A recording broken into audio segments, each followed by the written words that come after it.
The following program was made possible by generous grants from FireSafe Montana and the Wildland Fire Lessons Learned Center.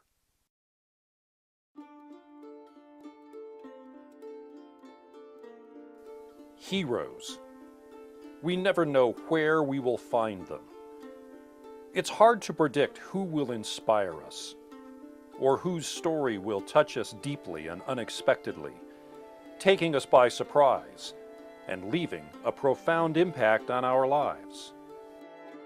Few people in the mountains of western Montana could have known that their lives would be touched by the story of a young woman, a teenager from Southern California named Ashley Roach. Beautiful and talented, with loving parents who tried to do things the right way for their family and their suburban home, and who lived just 600 yards from their local fire station, just 1/3 of a mile from safety.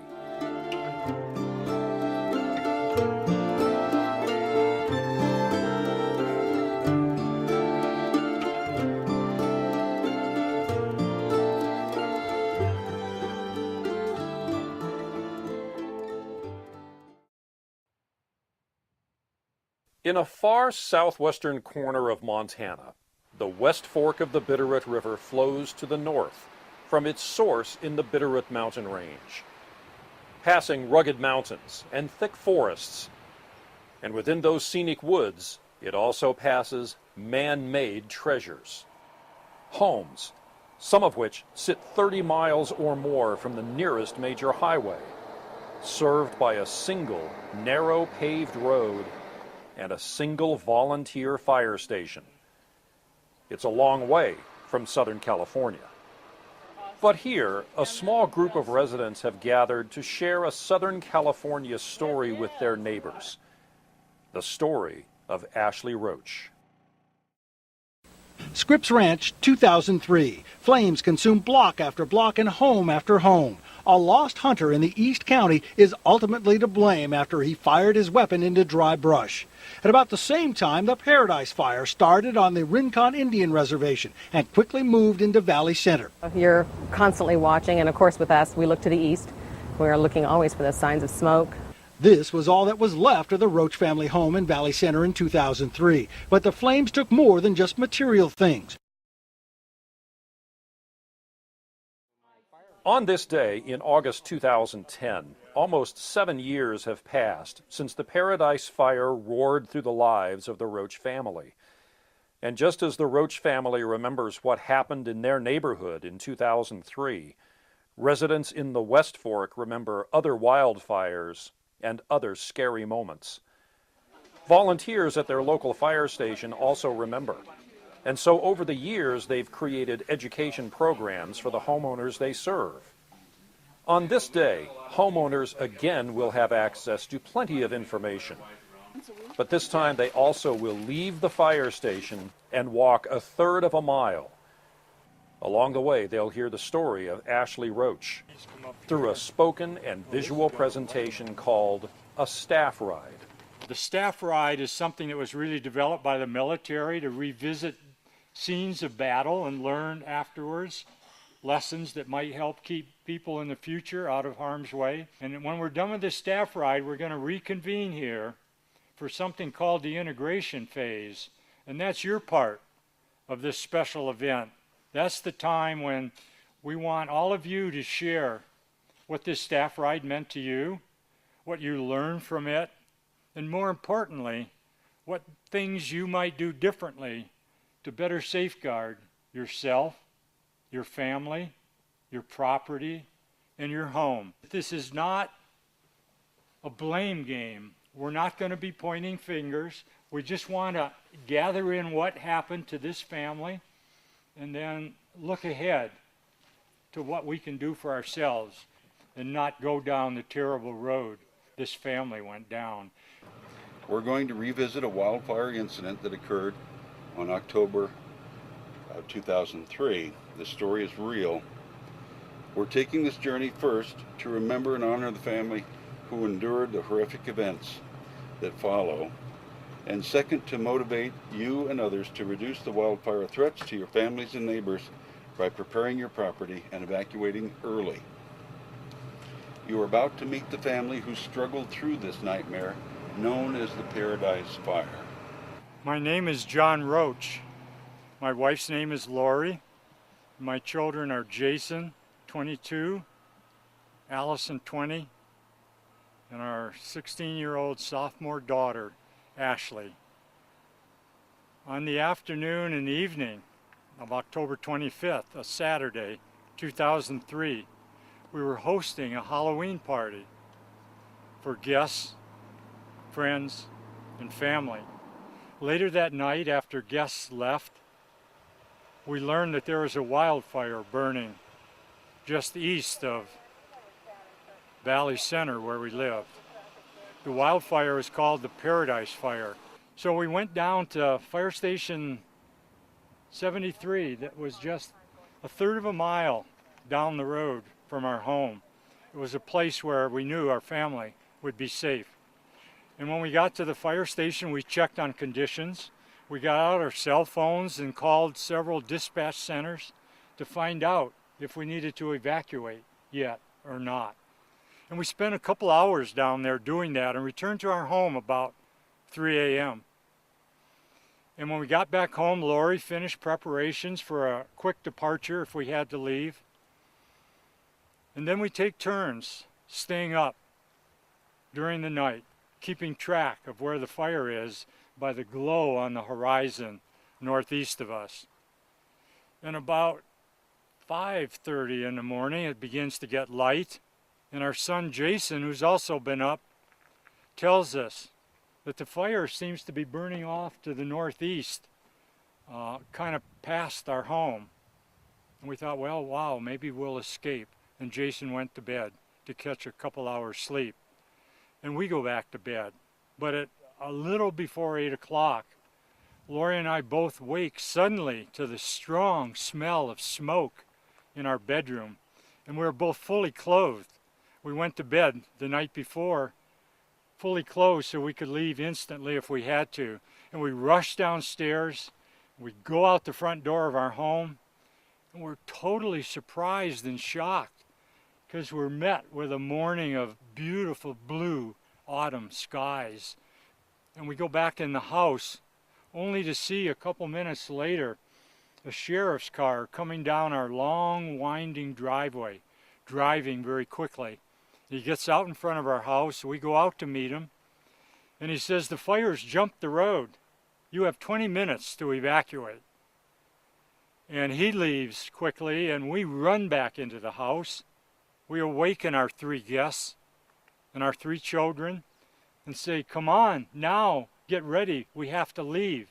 The fire's almost here." And our friend Marlena, a friend of the children's, leaves first. She leaves immediately, and she turns out to be safe. But I put my hand on the front doorknob a moment or two after Marlena leaves. And as I touch the front doorknob, the door blows open, and embers and smoke and flame rush into our house, into our living room on the 35-mile-an-hour Santa Ana winds. And instantly, our carpet is aflame everywhere.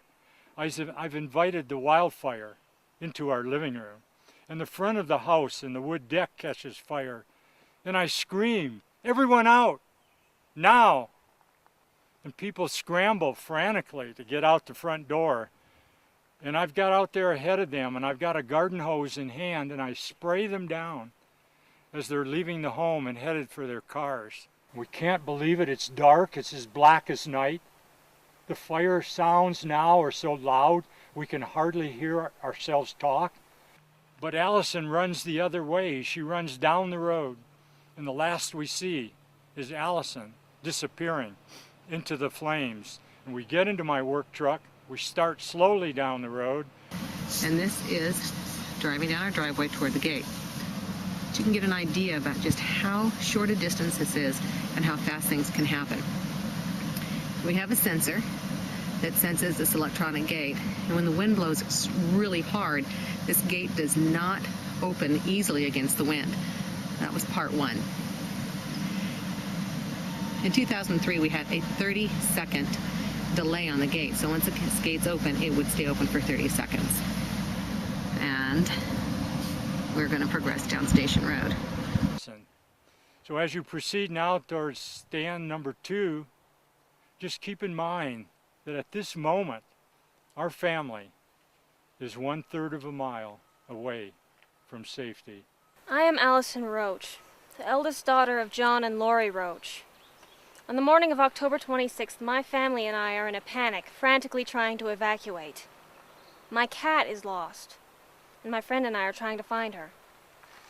When I hear my father screaming, "Everyone out now!" I know that we are out of time. I run to my truck, but I don't have my keys. I see my friend down the way, and I run to him, knowing that he is unfamiliar with our roads. By now, everything is on fire, and the smoke is so thick it makes seeing almost impossible. I hear my mother scream my name, but I'm closer to my friend, and I know that we will all be together and safe at the fire station. I feel the flames and know that I am being burned. We become separated. I want to quit. As I reach the top, I stand up. Something moves just in front of me. It's my brother. Within his Mustang, with Ashley. Shock is beginning to set in. And I remember Jason escorted me to the front of his truck. And Ashley jumping in the back before I was seated. We will be safe now. We're less than 1/3 of a mile from the fire station. Allison's friend, being injured as well, lost her in the smoke. Fearing for his life, he struggled down the driveway to Station Road. A neighbor driving in a car trying to head to safety saw him and picked him up. Let's review where the family members are. The car carrying the older daughter, Allison, and her friend is crashed in the side of the driveway. John and Lori have driven right past their daughter and her military friend in the smoke. Flames are burning across the road in front of them. John Roach hits the gas. Midway through the flames, the truck stalls. Lori can hear the popping sound of the metal burning the truck, of the fire burning metal on the truck. She begins to scream for John to get them out of here. The heat is making it difficult to breathe. John restarts the truck, but it only goes a few feet, stalls again. He restarts it again. Their vehicle limps along Station Road through blinding smoke and flames until they reach the fire station. Remember, less than 1/3 of a mile. Jason and his younger sister Ashley are in the last car going down the driveway and get separated from the group when they stop to pick up their older sister, who is badly burned in the front seat, while the younger sister has climbed in the back seat. Right here is where a car pulled out in front of Jason, which forced him into this culvert right here. And this is where the Mustang got completely covered by pepper trees and ended up burning. Good morning, my name's Jason, and this is my account of the event that happened. Ashley and I both jumped in my Mustang and started down the road, following behind Mom and Dad's friend Marilyn. I didn't know where anybody is. The smoke was so thick. The heat from the fire was so intense.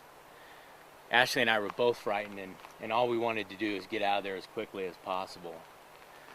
I was driving down the road as slowly and as cautiously as possible, knowing that Mom and Marilyn were somewhere just feet ahead of us. We just wanted to get out of there. As I hit the curve in the driveway, something jumps out in front of my vehicle. I brake hard, jump out, and grab Allison. She's badly burned. I run to the passenger side with Allison. Ashley jumps into the back seat, and I put Allison in the passenger side, go back over to the driver's side, and start driving down the road. As we're driving down the road out of the dense smoke, a vehicle appears out of nowhere. I try to avoid hitting it.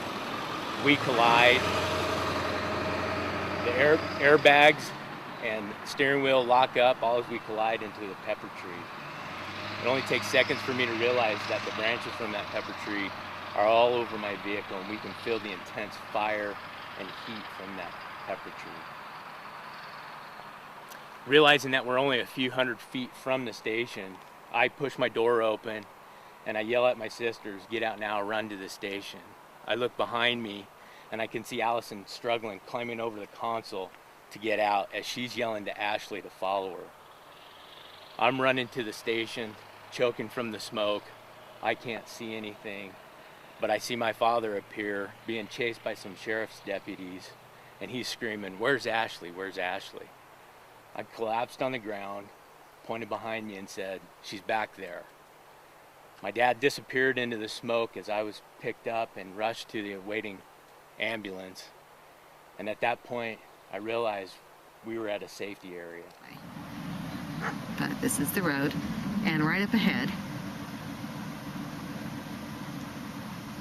that's where the fire station is. John's truck ended up stalling exactly where this truck is parked, right over here. We coasted into this spot. John got out. John Roach watches the direction from which his son has just appeared and sees Allison and the waiting rescuers see how severely she is burned and rush her into the same ambulance as her brother. John Roach struggles away from the deputies, begging someone to find his daughter. Ashley is finally discovered in the back seat of Jason's car, Mustang.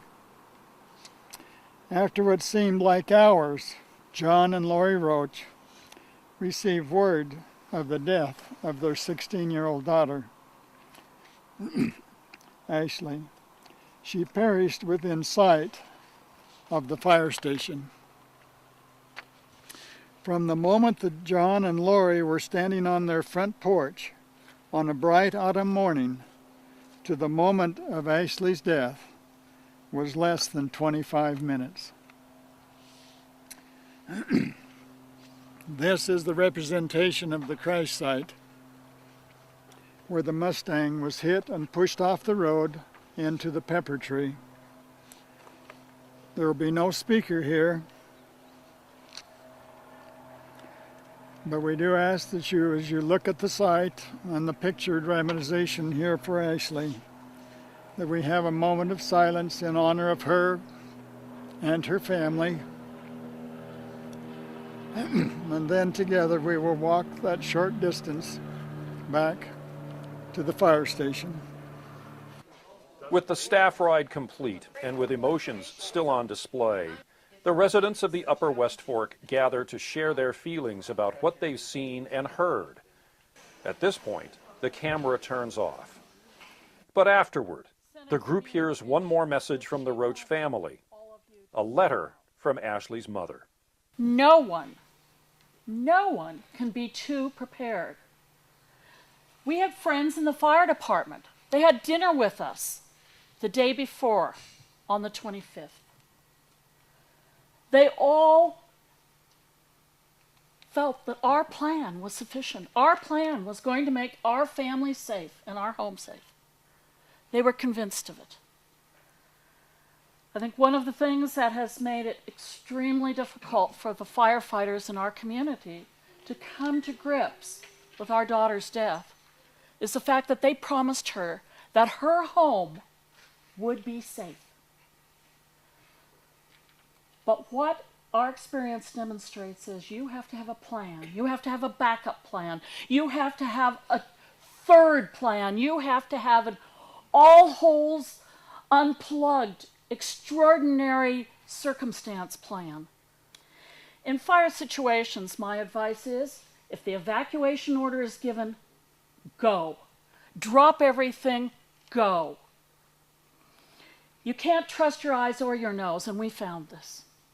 Families aren't always in the same places during emergencies, and you need to make contingency plans so that you know your family can get back together and be safe. Those are Lori's words to us.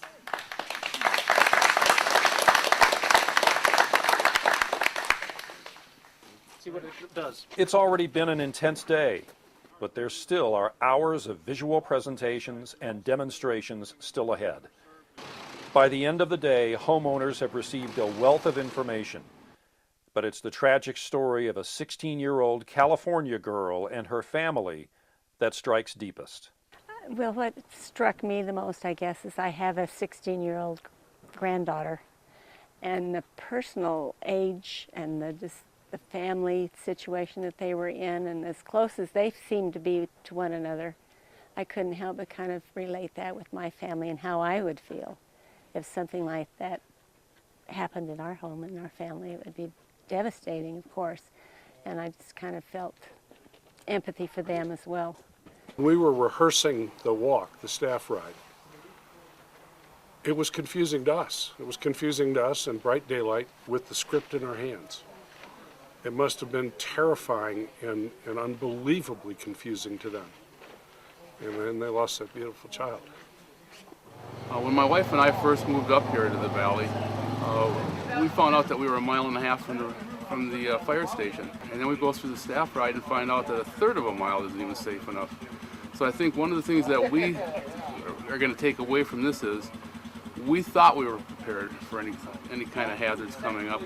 Found out that we don't have a plan in place, and I think it's more important now than ever to get that plan ready so that when something does come up, you can get out of here in a hurry. I think it's important that we try and internalize what we saw here this morning. I think it's important for us to listen because we have a number of people with a great deal of fire experience in the state of Montana telling us that we're set up for this catastrophic event in the next 50 years here in Montana because of environmental conditions, climate, and the current forest of our health, and there's potential for significant loss of life and property. And I think that's something we all need to listen to. And it's important that every single person do what they can personally to try and mitigate the risk for themselves and their neighborhood and their community. And that starts here at this level, and that's what we saw here today. I think it's applicable all over. That's why I came. I came to see what I can take back to my department. And I think there's a lot of information in here that people need to see. We need to open their eyes. And I think this is some of the best stuff there is out there right now to do that.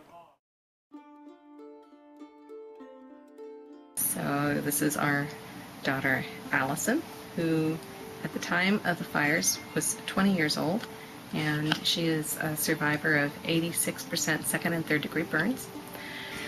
Since 2004, I've returned to school. I've held a number of different, very educational type of jobs. I did a 3-week internship recently with a commercial photographer in San Diego. My major is actually commercial photography, so I'm really looking forward to continuing that pursuit. And in January of 2009, I got married. And it's been a wonderful marriage over the last year and a half. And this is Jason. At the time of the accident, Jason was 22 years old. And now 29, and here with my family. Additionally, since 2003, I've finished my bachelor's degree in organizational management with an emphasis in fire department administration, and have been working the last 2.5 years for the Escondido Fire Department up here in northern San Diego County.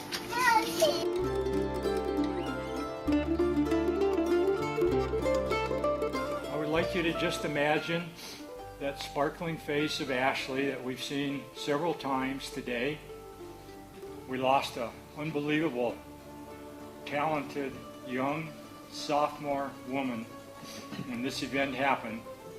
But maybe some people make their contribution in a shorter period of time than others. And I would like you to just imagine Ashley coming back now from the other side, leaving us with her message, telling us to get our act together. Don't come up with 15 reasons why not. Just come up with the one reason that yes, we can, and just imagine.